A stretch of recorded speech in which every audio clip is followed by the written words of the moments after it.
पहले आप लोग मेरा परिचय ले लीजिए कि मैं कौन हूँ और मेरा नाम क्या है। मैं सेना नायक की पत्नी और मेरा नाम नीलम है।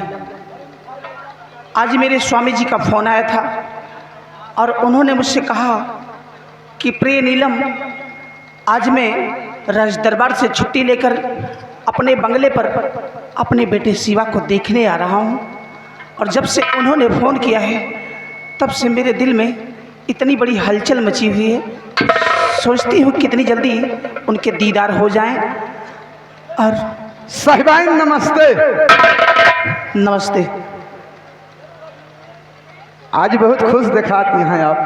हाँ देखो ऐसा है। हाँ हाँ हाँ। क्या तुम्हारे साहब का फ़ोन आया था? साहब का फोन आ रहा है? हाँ। क्या कहें? और तुम चले जाओ गाड़ी लेकर के। हाँ हाँ। चले जाओ, अपने साहब को रिसीव करो बहुत बढ़िया बात। और अपने साहब को लेकर के हाँ। बहुत जल्द चले आओ। ठीक है। और इससे लौटानी साहेब खाती एक चीज लेता हूँ। क्या लाओगे? साहेब खाती हलवाई खिया छिनरा रसगुल्ला लेता हूँ।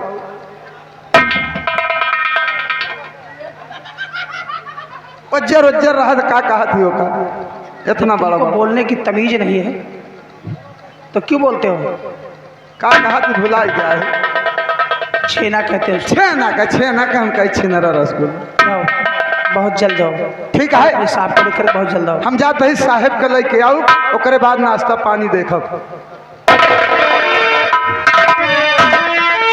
आज मेरे दिल में इतनी बड़ी खुशी है।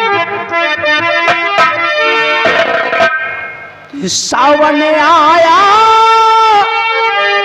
बादल छाए, बुलबुल चहके, फूल खिले, आने वाले सब आए हैं, आने वाले सब आए हैं, लेकिन तुम कब आओगे?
हेलो, ये आगे ठेकेदार 12 नंबर के ठेकेदार मालिन का पुरवा।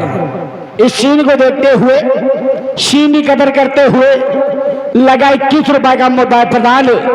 पार्टी स्वागत, धन्यवाद। ये नीलम, प्राणनाथ, कैसी हो तुम? मैं तो बिल्कुल ठीक हूँ। और बेटा शिवा कैसा है? आपका बेटा भी ठीक है। अच्छा, ये बंगले का सिपाही है? क्या खिलाती है उसको? ये गिर गिर पड़ रहा है। मिट्टी खाता है, अनाज नहीं खाता है।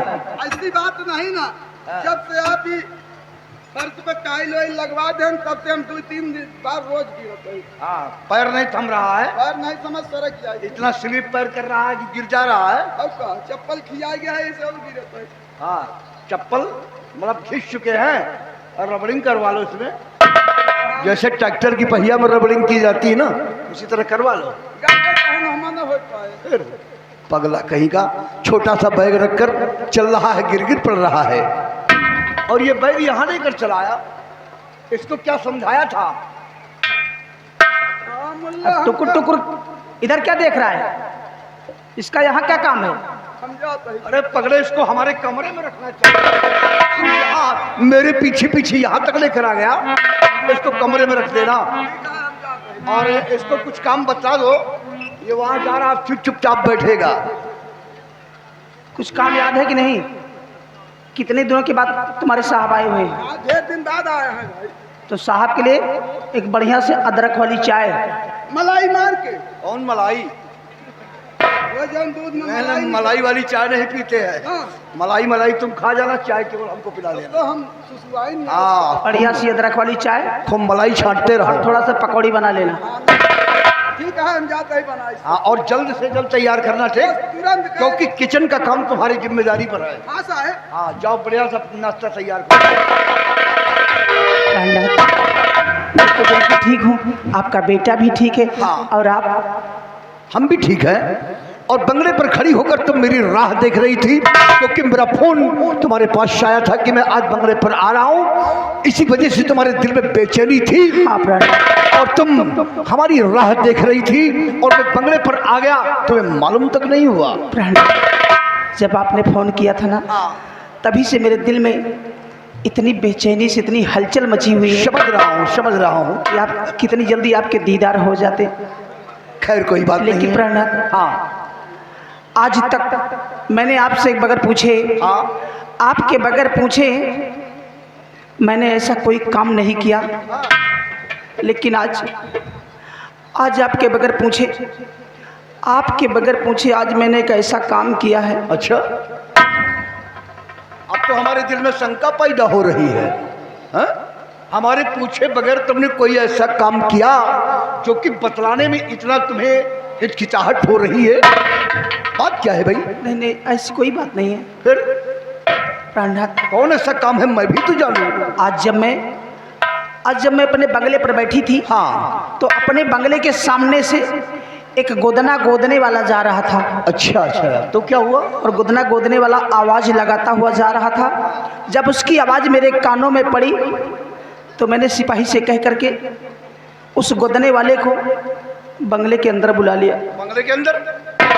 अब गोदने वाले का काम बंगले के अंदर क्या था? किस लिए बुला लिया? प्राणनाथ, उस गोदने वाले से मैंने अपने बेटे शिवा के दाहिने हाथ पर बेटे का नाम लिखवा दिया, शिवा। अच्छा। और बाएं हाथ पर भोले बाबा के त्रिशूल का निशान बनवा दिया है। इतनी सी बात?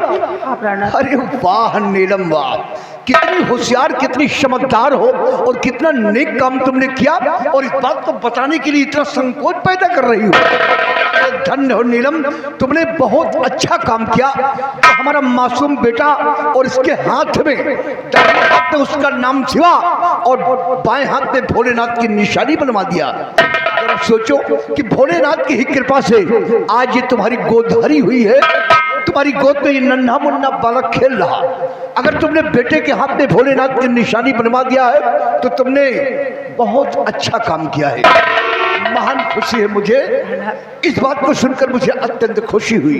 बहुत अच्छा काम है। हाँ, लेकिन नीलम एक खुशी मैं लेकर आया हूँ। अगर वो खुशी तुम्हारे समक्ष मैं बता दूंगा तो हमारे मुख से निकली हुई बात सुनकर, वो खुशी सुनकर तुम खुशियों से झूमकर नाचने लगोगी। आखिर वो कौन सी खुशी है जो आप लेकर आए हैं? अब जल्दी से बताइए ना। जानना चाहती हो कि मैं कौन खुशी लेकर बंगले पर आया हूँ? आप प्राणनाथ कौन सी खुशी लेकर आए हैं? सुनो प्रिय, मैं बता रहा हूँ। आज सुबह भरे दरबार महाराज ने एक आखिरी फैसला लिया। क्या फैसला? महाराज भरे दरबार में हाँ। एक आखिरी फैसला? आखिरी फैसला। लेकिन वो फैसला कौन सा है? प्रिय, तुम अच्छी तरह जानती हो कि महाराज का जो भी फैसला होता है वो आखिरी फैसला होता है। आप प्राणनाथ, महाराज ने एक आखिरी फैसला लिया और उसी बात को सोचते हुए मैं रास्ते भर में चला रहा हूँ कि हमारे बेटे की तकदीर कितनी बुलंद है।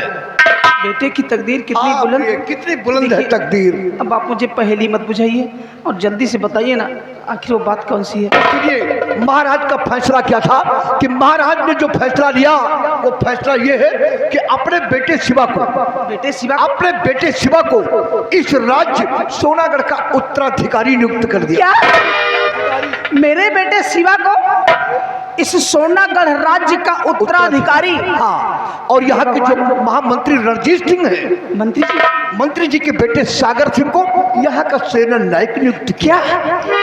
मंत्री जी के बेटे को सेना नायक और मेरे बेटे शिवा को इस सोनागढ़ राज्य का उत्तराधिकारी। बस इसी बात को सोचते ये हुए तो महान खुशी है प्राणनाथ, कितनी बड़ी खुशी आपने दे दी सोचने मुझे। की बात है। हाँ, ये खबर देने के लिए मैं यहाँ इसलिए आया हूँ कि कल फजर सुबह 10 बजने से पहले तुम्हें दरबार में पहुँचना है। मुझे? हाँ, बेटे शिवा को लेकर तुम्हें दरबार में पहुंचना है और अपने बच्चे को महाराज गोद में लेकर अपनी प्रजा को बतलाएंगे मैंने सेनापति के बेटे को यहाँ का उत्तराधिकारी नियुक्त कर दिया। मेरे न रहने पर सेना नायक का बेटा शिवा ही राज्य का वारिस होगा, यहाँ का उत्तराधिकारी है। महाराज ने 10 बजे का टाइम दिया है, कल 10 बजे। तो ठीक है प्राणनाथ, आप चिंता न करें। हाँ। मैं बेटे शिवा को लेकर के, महाराज ने 10 बजे का टाइम दिया, मैं 9:30 बजे रात दरबार मैं पहुंच 9:30 बजे पहुंचना है। हाँ प्राणनाथ, मैं 9:30 बजे रात दरबार पहुंच जाऊंगी। अच्छा प्रिय, ये खबर मैंने बता दिया। अब यहाँ से मुझे इस वक्त सीधे बॉर्डर की तरफ जाना है। क्या बॉर्डर का नाम सुनते ही तो तुम्हारे चेहरे पर उदासी छा गई, आखिर क्यों? प्राणनाथ, मेरे दिल में इतनी बड़ी तमन्ना थी, इतनी बड़ी हलचल मची हुई थी। मैंने सोचा था कि कितने दिनों के बाद आज आप अपने बंगले पे आए हैं, आज मैं आपकी खूब सेवा करूंगी। अच्छा, अच्छे पकवान बना के खिलाऊंगी। लेकिन आप तो सारे अरमानों पर पानी फिर गया ना। सारे अरमानों पर पानी फिर गया। आप यहीं से बॉर्डर पर जाने की बात कर रहे हैं। प्रिय, ये महाराज का आदेश है कि खबर देने के बाद चले जाना बॉर्डर पे, अपने नौजवानों को अलर्ट करने के बाद वहां से लौट कर आना। तो तुम भी आखिरी फैसला जो बेटे के बारे में फैसला सुनाएंगे उस फैसले को तुम भी सुनना, इसलिए मुझे इस वक्त जाना जरूरी है। ठीक है प्राणनाथ, मैं जानती हूँ कि आप अपने फर्ज से मजबूर हैं और हर वक्त देश की रक्षा करते रहते हैं। क्यों नहीं प्रिय?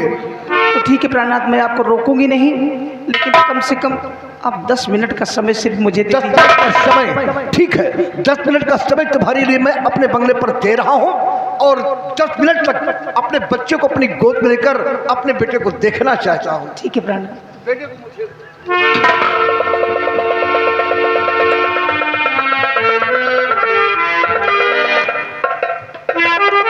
महान खुशी है मुझे कि हमारा मासूम बेटा आगे चलकर इस राज्य का वारिस होगा, राज सिंहासन पर बैठेगा। दाएं बाएं कर्मचारी हमारे बच्चे के दाएं बाएं लगे रहेंगे और बेटे के ही इशारे पर वो हर वक्त अपना कदम उठाएंगे। अत्यंत खुशी है मुझे, ये मेरी वफादारी का फल है जो बेटे को यहाँ का उत्तराधिकारी नियुक्त किया गया।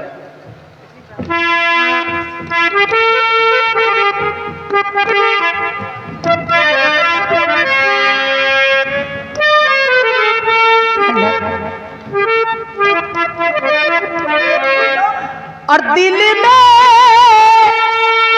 तुम्हें बिठा के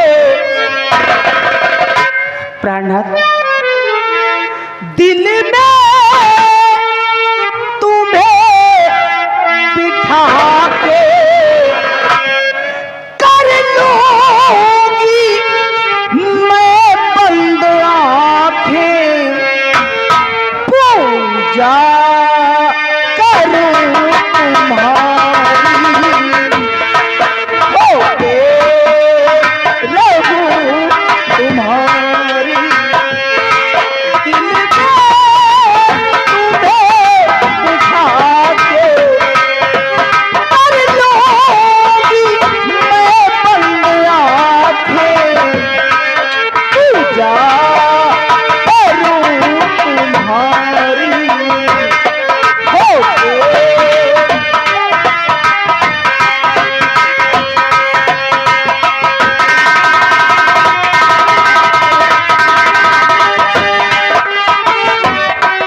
हेलो,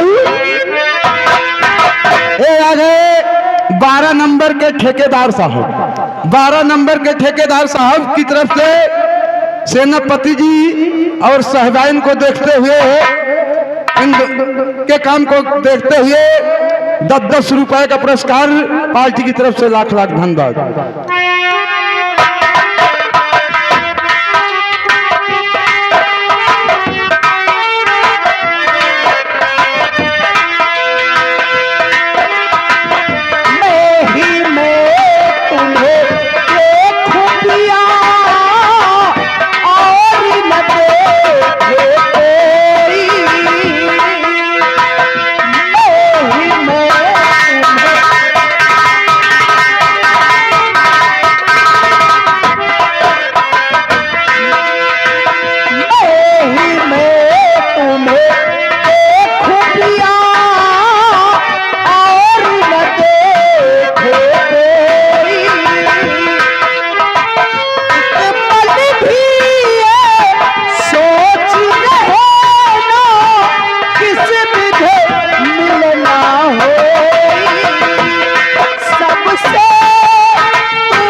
हमारे श्रीमान जी विनोद स्टूडियो शंकरपुर, जो कि आपके सामने वीडियो बना रहे हैं, इनकी तरफ से इस सीन को देखते हुए, सेनापति जी को देखते हुए लगा 20 रुपए का पुरस्कार 50 रुपए से पार्टी की तरफ से लाख लाख धन्यवाद।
राइटर महोदय ध्यान दें, ये गए घनश्याम साइकिल वाले सरैयत तिराहा, उनकी तरफ से 101 रुपए का व्यवहार पार्टी की तरफ से लाख लाख धन्यवाद।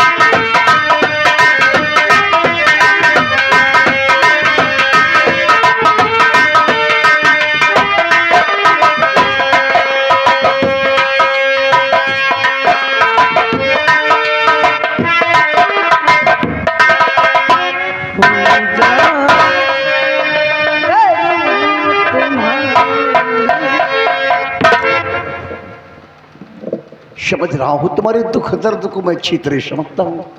अपने दिल में तुम सोचती हो कि तुम्हारा पति हर वक्त तुम्हारी नजरों के समक्ष रहे।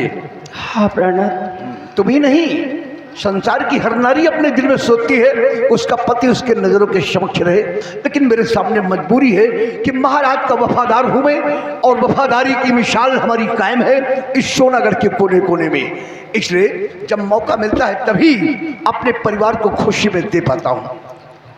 हाँ प्रणत, इसीलिए मैं मजबूर नहीं करूंगी। घबराओ नहीं प्रिय, जा रहा हूँ बॉर्डर पे और बेटी की खबर, बेटी की खुशखबरी कल सुबह सुनते ही उसके बाद महाराज से छुट्टी ले लेंगे और 1 हफ्ते का समय तुम्हारे साथ बंगले पर व्यतीत करेंगे। ठीक?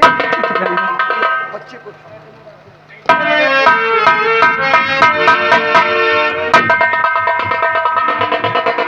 सुबह 10 बजने से पहले 9:30 बजे शाही दरबार में तुम्हें बेटी को लेकर पहुंचना है, ताकि क्योंकि रियाया दरबार के सामने आ जाएगी। मुनादी हो चुकी है कोने कोने में, सब कोई खबर सुनने के लिए, एक खुशखबरी सुनने के लिए सब लोग शाही दरबार के सामने आएंगे और तुम्हें भी बेटे को लेकर मौके पर पहुंच जाना। आप चिंता न करें, महाराज ने 10 बजे का टाइम दिया है। मैं ठीक 9:30 बजे बेटे शिवा को लेकर के राज दरबार पहुंच जाऊंगी मैं। लेकिन प्राणनाथ, आपकी बार जब आप वापस आएंगे तो मेरे लिए कुछ लेकर के आना। क्या चाहिए बोलो? खाने पीने की चीज, श्रृंगार की चीज, मेकअप की चीज, पहनने की वस्तु, क्या चाहिए? कुछ भी नहीं। तो फिर मुझे भगवान ने सब कुछ दिया है, किसी चीज की कमी नहीं है। एक कमी थी, वो भी पूरी हो गई। मैं बताऊं आपसे कि मुझे क्या चाहिए मुझे, और बता दूं क्या लाना, तुम लौट के आ जाना। बता दूं क्या लाना, तुम लौट के आ जाना। कि छोटा सा नजराना पिया याद रखोगे कि भूल जाओगे, पिया याद रखोगे कि भूल जाओगे।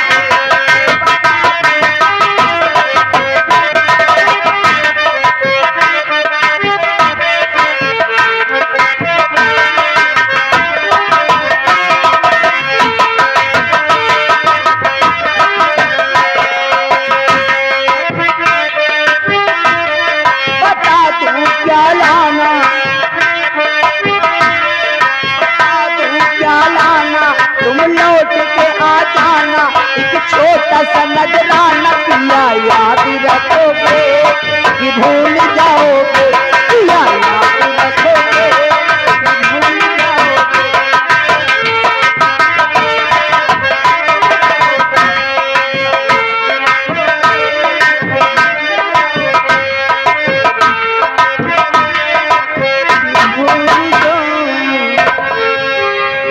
अच्छा भगवान, मैं हर वक्त ईश्वर से यही प्रार्थना करती हूँ कि मेरे स्वामी पर आने वाले संकट मुझ पर डाल देना, लेकिन मेरे स्वामी को कभी भी कोई संकट ना इनके ऊपर आए, इन्हें कोई दिक्कत ना हो।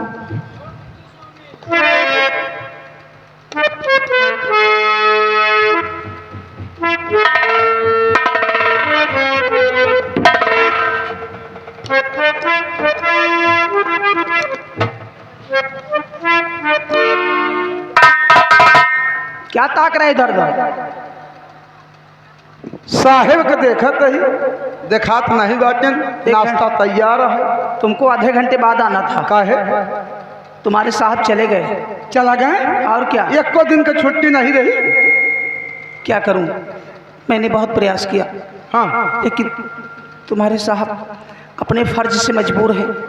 बात तो सही है। बॉर्डर पे जाना बहुत जरूरी था, इसलिए वो चले गए। चलो ऐसा है, हाँ, तो मेरे लिए नाश्ता लगाओ। ठीक है, नाश्ता तैयार है, आप आवे, हम चलते हैं नाश्ता लगाई। चलो, और भैया भरे दूध गरमाए के बोतल में भर दे यही। ठीक है, तुम चलो, मैं भी आती हूँ। आप जल्दी आवे, भुखाना वही।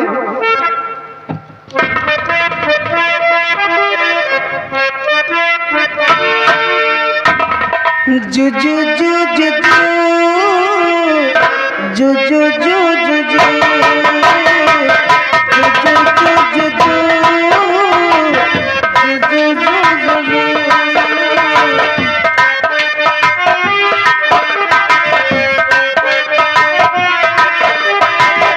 यशोदा का नंद लाला, यशोदा का नंद लाला, ब्रिज का उजाला है, मेरे लाल से जग झिलमिलाए,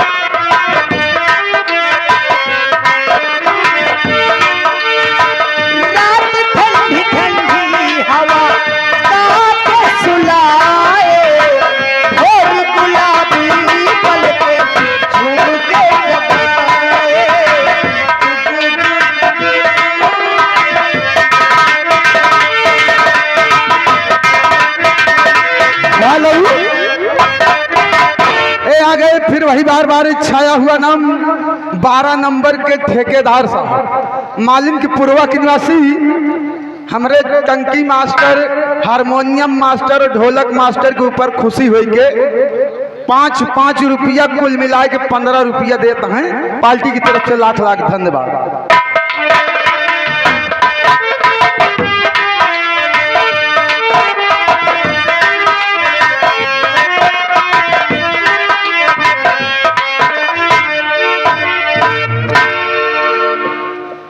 आज इतनी देर हो गई, अभी तक महाराज रात दरबार से आए नहीं, न जाने क्या बात है।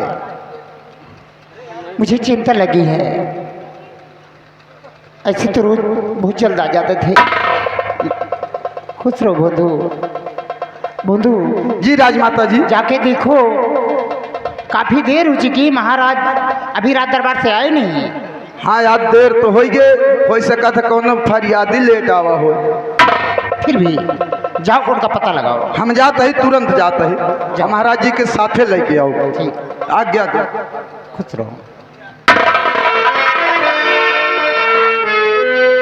हम लोगों का चौथा पान आ चुका था, चौथा पान आ चुका है, लेकिन अभी तक कोई संतान प्राप्त नहीं हुई।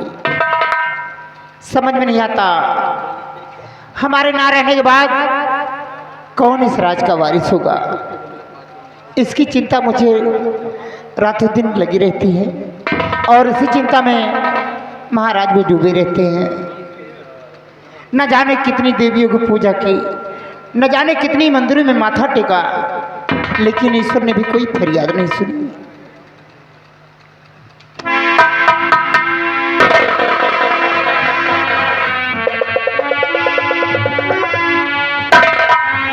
राह देखते देखते इतनी देर हो चुकी है, पता नहीं क्या बात है, अभी तक राजन आए नहीं।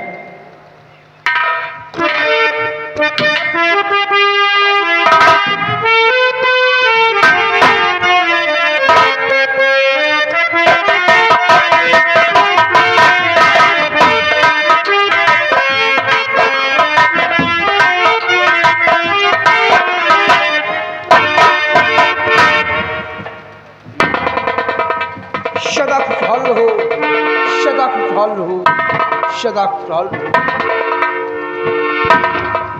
तुम ठीक तो हो ना? राजन, मैं ठीक हूँ, आप कैसे हैं? मैं भी ठीक हूँ। महाराज, क्या बात है, आज आप रात दरबार से इतना लेट आ रहे हैं, और वो भी चेहरे पे इतनी मायूसी, ये उदासी। क्या मैं इस उदासी का कारण जान सकती हूँ? अवश्य जान सकती हो। क्या कारण है जी, जो इतने लेट आ रहे हैं? प्रिय, आज दरबार में कुछ ऐसी बातें हो गई हैं, इसलिए दरबार से महल आने में देर हो गई। आखिर कौन सी ऐसी बात हो गई जो इतना देर करके आप आ रहे हैं? प्रिय, आज रात दरबार में मैंने एक फैसला ले लिया। यही सोचता हूँ कितना बड़ा फैसला लिया हूँ, और महारानी जी से एक बार सलाह भी नहीं किया। जाने महारानी जी हमारे इस फैसले से सहमत हो या ना सहमत हो। फैसला ले लिए? हाँ प्रिय। महाराज, आप फैसला ले लिए हैं वो तो ठीक है, लेकिन मैं आपकी पत्नी हूँ। मैं ये खूब अच्छी तरह जानती हूँ कि आप जो भी फैसला लिए होंगे उचित ही फैसला लिए होंगे, लेकिन जरा मैं भी तो जानूँ वो कैसा फैसला है जो आप ले लिए हैं और फिर भी इतनी उदासी चेहरे पे? प्रिय, अच्छी तरह जानती हो कि अपना चौथापन आ गया है और इस उम्र में भी ईश्वर ने कोई संतान नहीं दिया। काश इस उम्र में ईश्वर ने कोई संतान दिया होता तो अपने न रहने के बाद ताज तक का वारिस बनती, और अपने न रहने के बाद अपने राजमहल में अपने नाम का दीपक जलता। हाँ राजन, ये तो ठीक है। इसी बात को लेकर मैंने एक फैसला लिया और तुम अच्छी तरह जानती हो कि हमारा जो भी फैसला होता है वो आखिरी फैसला होता है। जानती हूँ राजन।